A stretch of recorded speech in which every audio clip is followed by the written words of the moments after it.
The Business Owners Podcast is brought to you by Business and Enever Group with your hosts, Linda Reed-Enever and Clive Enever. In each episode, we talk to other business owners about their experiences, challenges, and successes. We'll also share tips and advice on how to grow your business and achieve your goals. If you're a business owner or you're thinking about starting a business, then the Business Owners Podcast is for you. Hi everyone, welcome back to the Business Owners Podcast. It's been a while since I've had a podcast guest, so I'm looking forward to talking to Tracey today and going a bit rogue. Clive's been doing lots of the interviews for you. So I'm Linda Reed-Enever, and along with Clive Enever, we are the co-founders of Business, and we love to have conversations with real business owners just like you about what business is like. And today we've got Tracey joining us from TM Legal, and we're going to be chatting a little bit about what AI can't do for your business. Because I don't know about you, Tracey, but I'm in the world of marketing, and AI is lovely, but everyone thinks it's the solution to most things daily. We are in the same boat, Linda. We are in the same boat. I think AI has a place, absolutely, but not for everything. Yes, I 100% agree with you. Would you like to introduce yourself to the audience, let them know a little bit about you before we dive into the podcast today? Absolutely, and thanks for having me.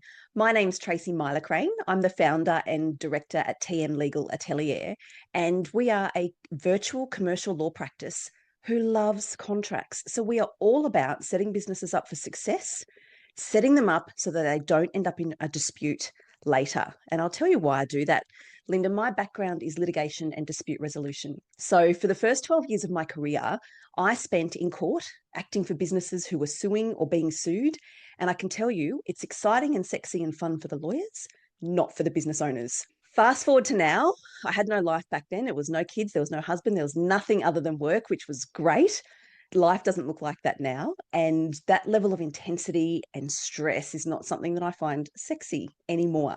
I now work with businesses to develop contracts for them, to give them the strategic advice, the agreements, all the things they need to not end up like one of the clients that I acted for back then in my litigation days. So that's what I do, and that's why I do it. Beautiful, Tracey. I love it. We've got such a similar career path. I was a troubleshooter in marketing for many years, and I'm like, yeah, cool, we're going to court.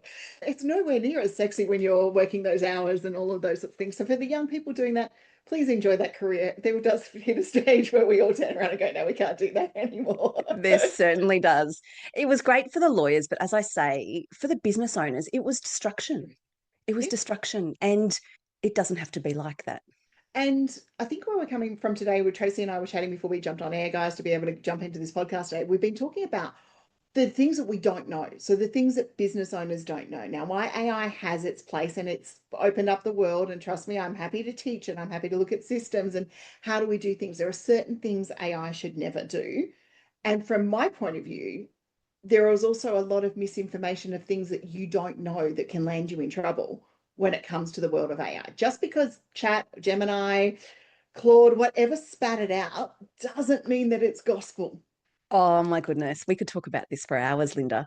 Look, like you, I love AI. I think it has a place and I'm happy to use it. And I think that for business owners, embrace it. It's not going anywhere, but know where its limitations are, is what I say to my clients. And to go to your point, we don't know what we don't know as business owners. And we're not lawyers. We're not all lawyers, and you shouldn't have to be. You don't have to be. That's okay.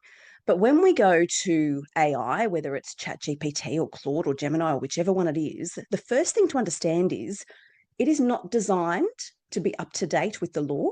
It is not designed to give you accurate information when it comes to the law. There are solicitors in Australia at the moment who are facing disciplinary proceedings in front of their respective law societies because they used ChatGPT to develop their submissions for court and they didn't read them. And ChatGPT, because as we know it's designed to hallucinate and be really creative, it came up with fake case law, so fake names of cases and precedents to support the solicitor's argument. The cases didn't exist. The solicitors didn't check. So they have submitted paperwork to the court and to say, I rely on this. And when questioned, they had to concede, I haven't read it, I used AI. Oh my goodness. Disciplinary proceedings. So there's just a really great, relevant, current example of where ChatGPT or AI will let you down. And that's Absolutely. when it comes to the law, the correct law, and the application of the law. Now, I know the business owners that are listening to us right now are like, but we love AI. And trust me, Yeah. so do we. We love AI too. But I think one of the things that running the business community for as many years as we did, everyone's like out there going, I can just use chat, or I can use Gemini, or I can use whatever tool that I want to use to create my legals for me, or to create my marketing or my sales contract or my operations contract. Let's start with that before we even get into my zone where I'll be talking about misleading advertising and the stuff it can do for you in marketing. Let's start with that. All right. To that I say, no, you shouldn't. Let me be very clear. I have seen many contracts drafted by AI, and I can tell you hand on heart, they have all been awful. They are not designed to be good. ChatGPT or AI doesn't care if it's good. It wants to make you happy. So it's going to give you something that's going to make you happy. Now, unless you're a lawyer, you're not inputting what AI needs. If I sat down to use AI today, and if I spent longer than it would take me to draft a contract from scratch, Right, to yeah. put in the inputs, to put in the quality inputs, I need this clause and I need this clause and I need it to say this. If I did all that, I'd probably get an okay contract because the output is as good as the input. But it's going to take me longer to give it the input it needs to give me an output that's usable. That's because I know what I'm doing. I'm drafting. I'm a contract drafter, so I know exactly what to ask it for. I'm still going to edit it because it's still not going to be right. But I don't think any of your listeners are going to be lawyers trying to work out how to use AI to develop their contracts better. So because of that, if you sit down and say, I'd like to use client service agreement, draft me a client service agreement for my marketing business, it's going to draft you something and you're going to go, oh, that looks good. But it won't be. I can promise you it won't be. It won't be good. And what I say to business owners about using AI for contracts is exactly the same as what I say to business owners who buy templates. You don't know what you don't know. It's designed for everyone. It serves no one. And you're not going to know if your template document or if your AI drafted document is any good until you need to rely on it. By then, it's too late. And that's the thing. We don't know if the contract is not as good. Look, I'm not a lawyer. I pay my lawyer to do his job. That's 100% what we do. I would hate to be on the opposite side of him in a courtroom. Quite happy that he's on my side in the courtroom. And I think that comes back to we don't know what we don't know. We're not just talking about client agreements here, guys. You've got to stand up with a client agreement. You've got to do something like this. Since we started doing websites for clients, and I was talking to Tracey about this earlier on, I don't insert the privacy policy or the terms of use policy for our clients. They must insert. That's there a moment in time so they can never come back and say to us, you put the wrong privacy policy, you put the wrong terms of service. I'm like, nope, that's your page. You put the text that your lawyer gives you into that page. We don't touch the thing. And the reason we do that is to protect ourselves. But also, it's at least a check when I'm working with clients, for me, as a conscious of as a coach and a strategist, that we say, have you read your privacy policy? Have you read your terms of use? Every website must have them. And guys, if you didn't know that, every website must have a privacy policy and terms of use policy. And I love that, Lina. I love that you're taking that step and you're doing a service for the client in context that you're asking them to read the documents. Now, that's one of the problems with buying a template or asking AI to draft it for you. You don't have a human there to explain it to you, to ask you the questions that are pertinent to the drafting. Every business is different. Every website is different. The way you operate your website is different. There's nuances. Getting it done properly is not something you can do via a template, and it's not something you can do via AI. As I say, you tell AI something, it'll produce something, but you don't know all the things you need to tell it. You don't know all the things you need to ask it for. So when you're reading your privacy policy, it's not gobbledygook. It needs to be something you understand, particularly in this day and age, and more so with the changes to the privacy legislation. Exemptions are being removed for so many of the small businesses that once weren't caught. And as a business owner, you have a legal obligation to understand all the things that you're promising and all the things that you're saying. I understand that listeners will be listening to this and rolling their eyes and going, oh, that just sounds so boring and I don't want to. But let me frame it this way.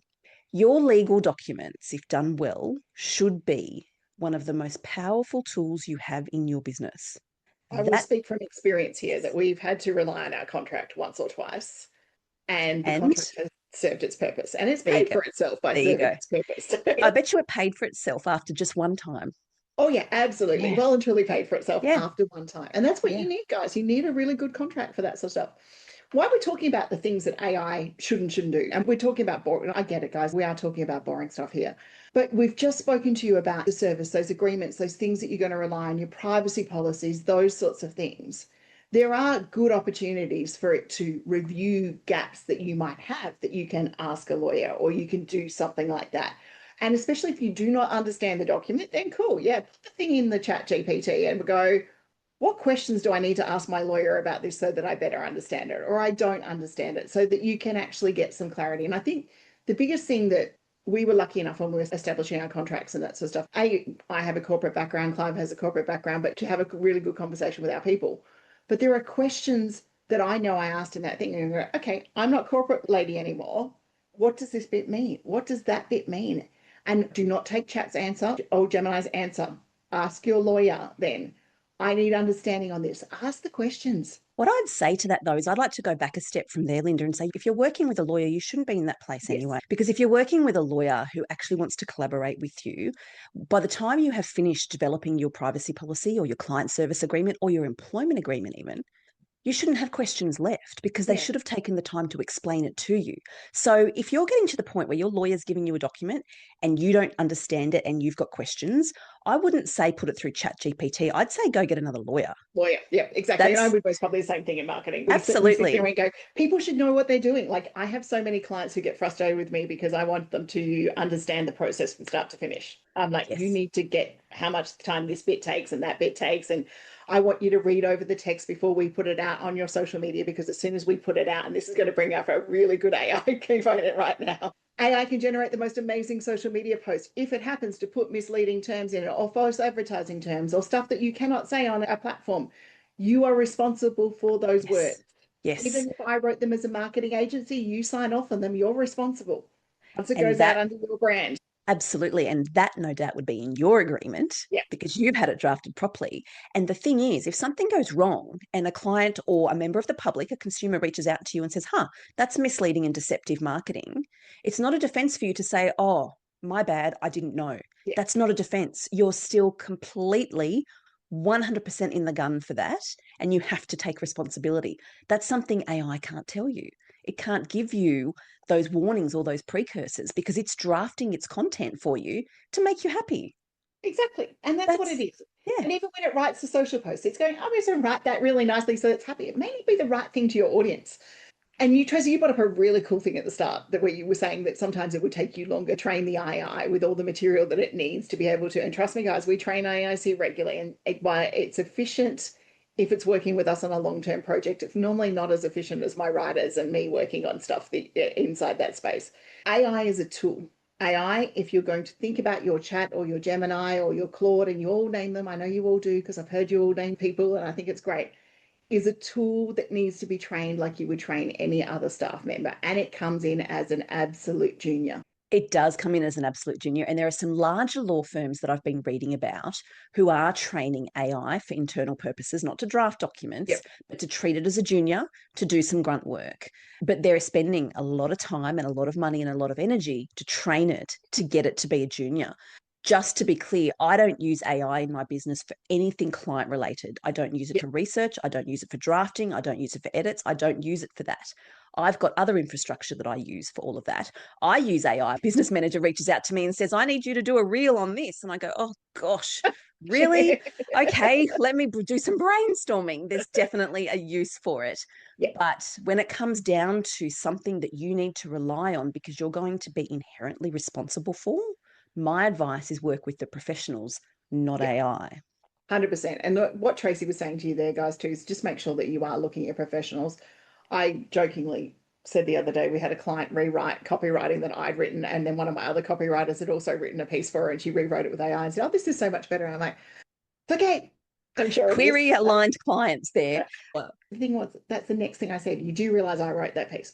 What's fine. I'm like, did you just run it through AI for the sake of running it through AI? And that's something I want to most probably talk to people about right now in the podcast. And we're talking about the things you shouldn't do with AI. Sometimes there's an over-reliance to pick up that phone, to pick up those things and go, I'm just going to ask the AI tool what it should be. I'm going to ask the AI tool, and this is one of my favorite ones at the moment. I'm going to ask it what I should price that thing at. Oh, Lord.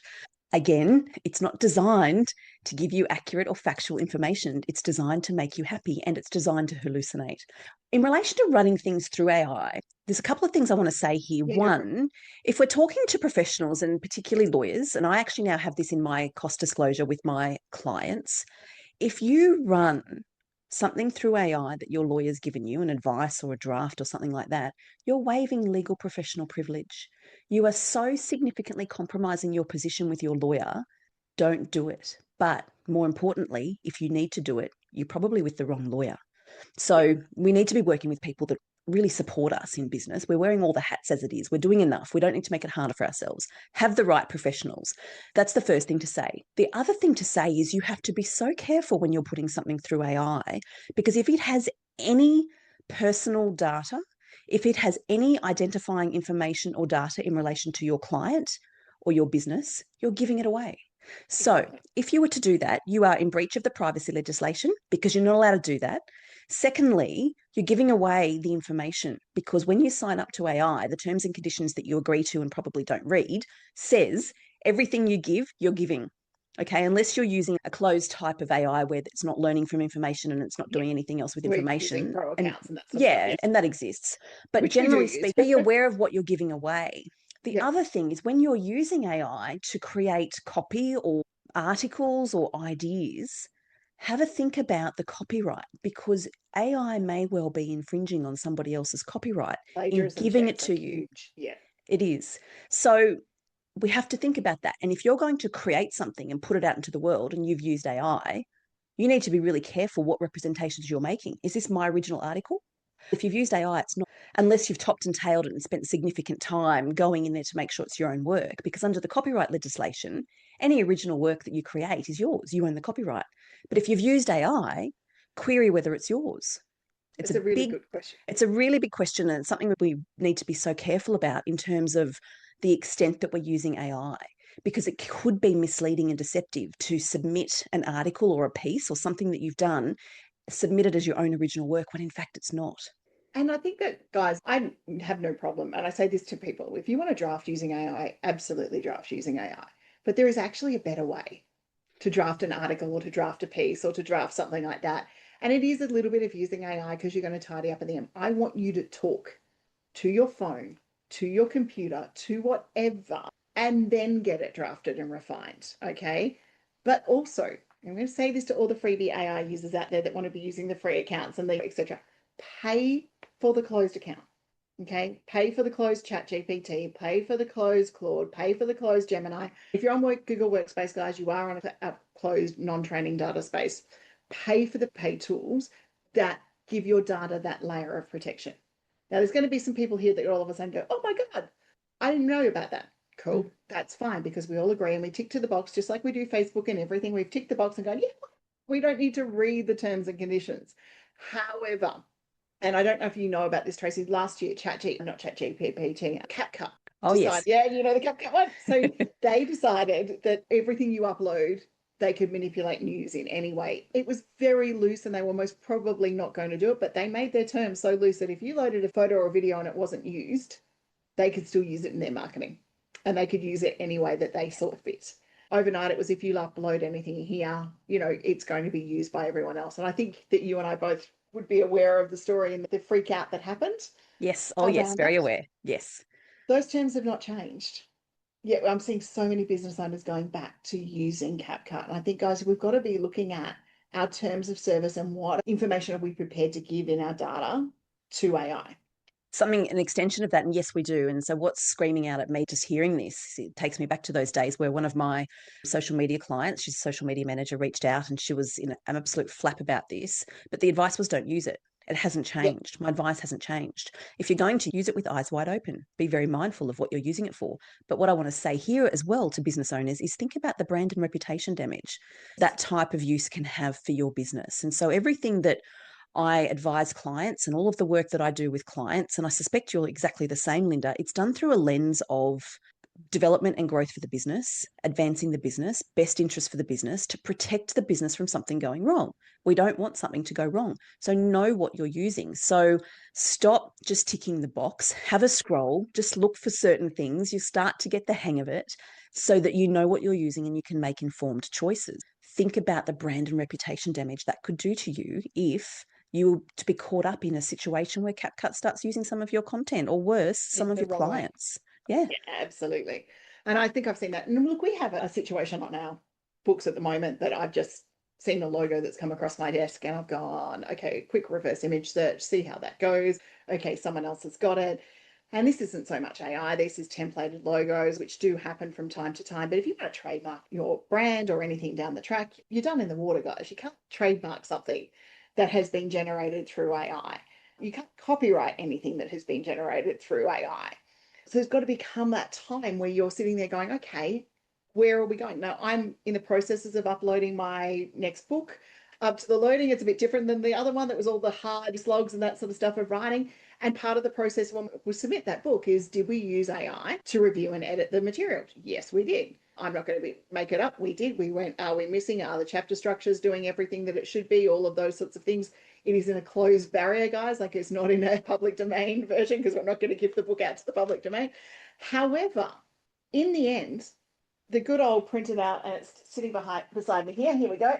The good old 300 pages sitting beside me on the ground here, being manually read, is as equally important as the AI component of it going over. And I'm seeing personally a number of people, and look, don't get me wrong, clients who want to make an AI book, that's great, but it needs to be disclosed in the terms and in the copyright details when we put out there. But if you don't check the stuff, if you don't check it, and that is 99% of the copy that I see come through my desk at the moment going, yeah, we'll help you improve it.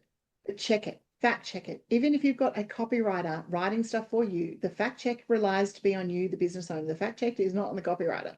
Exactly. And Linda, when you used it, to go to our point a moment ago, you knew what you were using. Yeah. Eyes wide open. You were very intentional about what you were using and the purpose that you were using it for. You mentioned trademarks, and I want to share this as well. We've talked here about AI and the fabulousness of AI, because I think if used well and harnessed, it can do great things. Absolutely. Used well being the focus here. Trained well too. Trained well too. A client reached out to me a little while ago. She wasn't a client then, she's a client now, to say, I need some help with advice, please, around registering a trademark for my new logo. I've used ChatGPT. It tells me it's available. There is so much wrong with that sentence in trademark land, because there's no such thing as a trademark's available. It's not a business name. Oh, no one else has got it, I can have it. It doesn't work like that. But she had developed something. I didn't ask where she had developed it. She said she worked with a graphic designer. Great. But she's developed something based on advice she'd been getting from AI. It was wrong. She was not able to register a trademark over the logo she had because it was infringing many trademarks that were already registered. But because something identical to hers wasn't registered, she thought it was like a business name and that it was available. All of the information she'd gotten and the guidance she'd gotten, or the guidance that she'd relied on, was wrong. So we had to go back to the drawing board, and that's time, money, and energy wasted. Absolutely. And I have my eyes very open in the world of trademark between here in the US, because there's so many things that the US can trademark that we can't. Yes, it's a very different system. Absolutely. And I remember when we started business, everyone's, oh, you won't be able to trademark that. I'm like, pretty much anything I use is a descriptive term, guys. Unless I want to trademark the logo, that's it. That's pretty much where we are. But you knew, and you have a great lawyer. Everything. You knew, and so eyes wide open. We don't all have to get excited about trademarks. We don't all have to trademark everything, and nor should we. But the point is, that's just another example of the limitations around AI and when not to use it. That's really huge that everyone knows that sort of stuff. We'll go back to the logo generation. Your clients done something similar. I've had clients do the same. They generate the logo with AI. The next thing they want to do is they want to embroider that logo onto a t-shirt. Okay, that file is not transferable to embroidery software. Yeah, see this? Didn't know that. There you go. Okay. Because what AI gives you is a PNG or a JPEG file. So if you want to get that logo that's now come out of Chat and or Gemini or any of those tools out there, and hopefully, fingers crossed, it does not infringe anyone else's logo and all of those sorts of other things that are out there, take that logo. You want that logo then to be put into software that can be scalable or shrinkable for your website or anything like that. A graphic designer has to redraw it. Okay? Graphic designer has to redraw it and change it by a certain amount. And this is the other one that I would talk to other business owners about. As a design team, I don't care. Your logo is your logo. I transfer copyright to you at the absolute moment in time. Graphic designers do that. Design software does that. So that's how you end up like my other client who has a logo out there right now at the moment that someone else has as well. Goodness gracious. I'm loving this. And I'm hoping that listeners are listening to this, Linda, and they're nodding along and they're thinking, oh, I was about to do that. I won't. Or, gee, I've done that. I now know I can't rely on that. I'm hoping that we're saving people headaches, but by extension, time and money. Absolutely, because I know if we have to redraw a logo for a client to be able to get it to go up to the software or wherever it needs to be, then that's a pain in the butt. It really is. It's annoying for everyone. It's annoying for us. It's annoying for them. They're like, but I thought I did the right thing. And that doesn't just go to AI, guys. It goes to template logos. It goes to cheaper purchases. Cheaper purchases do not always result in the right outcome. So, Tracey, we've been talking today about things we should and shouldn't do with the world of AI. What are some things that you would do with AI? I use it for brainstorming. I'm not a creative person by nature, and people think that that's funny. It's not. I love contracts. I'm very dry. I'm a very dull and boring person to many, and I love it. I've got lots of creative clients. They do the creative stuff. I need it for brainstorming. If I've got a ton of ideas, I might put it down and say, can you just collate that into a list for me that's going to be manageable? Yep. I use it to help me plan my day. I don't like to be overwhelmed, but it happens. And so I throw everything into it. And this is my commitments for the week. Can you just plan me something? Exactly. It is really helpful. And I just find for me, getting things out of my head, I'm running a business. I've got little kids. They do sport. They've got activities. I'm an Uber driver on weekends, it feels like. So anything I can do to ease the mental load, I will use AI for that. But the brainstorming I find really helpful. Beautiful. So, guys, as Tracey just said, brainstorming is a really good space to start with your AI. I have a use case that I used on Saturday. We wanted to go to a couple of properties. It was across an area that I knew well, my husband knew well. We were both arguing over which would be the best way to go. So I went, oh, screw this. I'm going to throw it in Gemini. It will create me a Google map and it will create me a Google map in order. Oh, I love that. I love that. I haven't used it for that, but now that you've said it, I think I will. Yeah, it was cheating even further than that. I screenshotted all the addresses of the places that we wanted to go and literally loaded the photos and said, based off these addresses, create us a Google map with the most efficient way starting at this point. And it was ready to go. Genius. I use AI and we do use it with clients, and we've got it in our terms that we will use AI with clients, but we're not using it to train data and we're not giving it out to any other services to do that. Number one, for marketing agencies or VA agencies using that. This is needing to be the starting point. You need to say where it's going. I also teach my clients how to use a lot of AI. One thing I will say is when you are doing it, it's about training it. It's about giving it all its details. And for those of you who are using Chat or Gemini or wherever you are, give it your sources. This is most probably where I prefer Gemini over anything else. I can give it a notebook LM that says, these are the sources. I do not want you looking at anything else. Ah, I want you okay. looking at those vetted sources of material. So things like the YouTube channel, the website, the articles, and I can go, okay, like for our newsletter today, I will go, can you please go and have a look at our website? What was the most recent blogs? Determine the best newsletter theme for the month and draft it in our tone ready for me to review. Now, in saying that, I've spent hours training that thing. I've gone, this is how we talk, this is what we do, this is our brand style guide, this is all the stuff that's happening in there. That thing is not getting sent without me reading it. And editing it, no doubt. And editing it, yes, Yes. absolutely. Yes. So that's where AI works in. And guys, think you're using AI and you don't even know it. I'm going to really be honest with you. If you send an RSS email-based campaign from your website, or you've got something going from your website and talking from one tool to another, that's AI in action.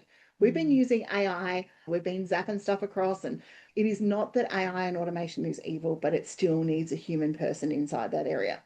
So the big things that I would most probably advise anyone from a marketing point of view of doing it, and I would say as a marketing agency, the panic was out there when AI kicked in, all our copywriters, all our designers. And I'm like, guys, it's just going to give us stuff we have to review. Exactly. Pretty It's much going to create more work for you, Linda. make more work, it's fine, but we'll do what we need to. So there's still a role for copywriters, there's still a role for teachers, there's still a role for course creators and educators out there. And in saying that, I teach marketing. Apparently, I was meant to be dead in the water 12, 18 months ago when everyone would learn their marketing through AI. But yeah, of course. in the end, we have not been. We have been a case of learning to adapt with the industry, learning to refine stuff with the industry, and taking our years of knowledge into things like notebooks, which is most probably, Tracey, where I would use it. if nothing else, go today, create a notebook LM and throw all your existing blogs, social media feeds, all the content in there and go, right, when I want to brainstorm real ideas, that's where you're going to go to. You're going to go to the great tip. stuff I've got and you're going to take my stuff because we don't want it taking anyone else's content. I love that. And it goes back to what we were saying, doesn't it, about knowing it, knowing what you're using. Absolutely. It's really huge. Okay. We asked some questions, but before we get to those questions, I want you to leave our audience with 3 really good tips about AI and their place within their business and what they should be doing and how can they have their eyes wide open today. Oh, great. Nothing new. We've talked about it, but to summarize, the first one I would say, be really intentional and know what you're using. And to take your point, use the paid versions. From a legal perspective, so much more protection if you're using a paid version. So be intentional and know what you're using. The second thing in relation to AI is don't use it for legal advice. It's not designed to be correct. It's not designed to be current. Don't use it for legal advice. And the third, any contracts that drafts for you are going to be awful. Don't use it for the most important documents in your business are your contracts. You should be proud of them. You should understand them.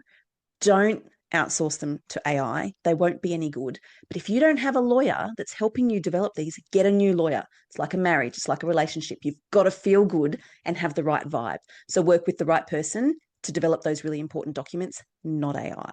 Okay, and I'm going to add 3 things from a marketing perspective to always do with your AI. Do not just type into it, train it, read the terms of service so that you know what you're actually dealing with. There's many people out there at the moment jumping up and down about what Facebook can and can't do with algorithms and putting out fake posts out there about, if I put this disclaimer up, my stuff is all private. It's not. It's not. So read the terms of service, and you're giving AI more than that. In all honesty, guys, you're giving AI more than you give Meta, yet you're all freaking out about it at the moment. And then treat it like a junior. It is always a junior. It will never, ever replace you. Okay. It will do the initial drafting, and even the best trained AIs will never do that. But look at it for freeing up time. I talk about, Tracey, here, and I'm sure you've heard it on the podcast for listeners before, about one of the things I outsource is cleaning. Like, it's from the business point of view, a cleaner is worth it, that I can walk out there and go, Yes. Yes. Yeah, it's one of the most important things that I can outsource that allows me to do what I love within my business most. Can it help me win an argument with my husband about the best ways to drive around Ballarat in the weekend? Yes, it can. I love that. It's all of those sorts of things that allow it to make it better for your day. My Gemini connects to my calendar, and I ask it at the start of every week, have I got something in here that is not necessary this week? It could be going to whatever and that sort of stuff. So what do I need to move around and all of those sorts of things? And AI is getting there, like tools, programs like ClickUp and all of those areas are getting really good in being able to automate tasks that move you forward, but still need your interaction. And that would be the number one thing I would say. AI and automation does not replace you. It always needs a human check, and it will for many years to come. We might be 30, 40 years time looking at, we don't, but I don't think I'm going to be here at that stage. Maybe 30, but definitely not 40. I think 40 is most probably going to pull me up. So Tracey, we ask all of our guests on the podcast, are you an early bird or a night owl? Early bird. Beautiful. Tea, coffee, or something else? Coffee. Beautiful. You see me drinking my coffee over the episode here, guys. You know my feelings on coffee. Okay, and the final one is, what was the best piece of advice a mentor has ever given you? Wow. Okay, that's a really great one. It's really simple. It's the hardest piece, but the best. Back yourself. 100%. Not cliche, not overused. Just really deeply sit down and think about it and be intentional, get really clear and back yourself. I loved that. That was really profound for me. Beautiful. Fantastic. I always add my one that seems to be, I only need to take the next step. I used to get overwhelmed, and we spoke about overwhelmed. We all do. I used to get overwhelmed. We all do. One of my bosses, just keep making decisions. Why are you making decisions? You're moving forward. I'm like, great, cool, that's good. I know love that. Love There's that so much to it, isn't there? It just needs to be simple. It doesn't have to be complicated. Yeah, I love that. So I know some of our listeners will have completely resonated with the conversation we said today about finding a new lawyer, or they're on the lookout for a new lawyer within their materials. Tracey, how do they contact you? Absolutely. 2 ways. My website, we're at tmlegalatelier.com.au, or very active on Instagram, TM Legal Atelier. Beautiful, fantastic. And I'm sure after today, Tracey will be submitting some articles through to BBB as well, guys, so that you can be reading them, because I'm going to send her a link at the end of the podcast going, pick up your article library with us so that we can give good information. And the thing that I would say out of everything today, do not let AI replace you. Do not let AI replace anyone else within your business. but allow it to help you move forward. I love that. Final words for our listeners, Tracey? Linda, I just love everything that we've shared, and I'm so happy to have had this conversation. What I would love to say to listeners as we leave is who you surround yourself with in business matters. Make sure they're the right people. There's no substitute for preparation. Surround yourself with the right people, and the journey just becomes so much richer and so much easier. It does. Tracey, thanks for joining us. Thank you, everyone, for listening. Without you, we don't have a podcast. Until next time, tune in, have a listen to some other amazing episodes, and make sure you touch base with Tracey, because I'm sure she's going to be able to give you some wisdom and advice that will hopefully keep your business out of court. Thanks, Linda. Thanks for having me. Thanks for listening to the Business Owners Podcast. We encourage you to connect with us on social media and join our community of business owners at businessbusinessbusiness.com.au.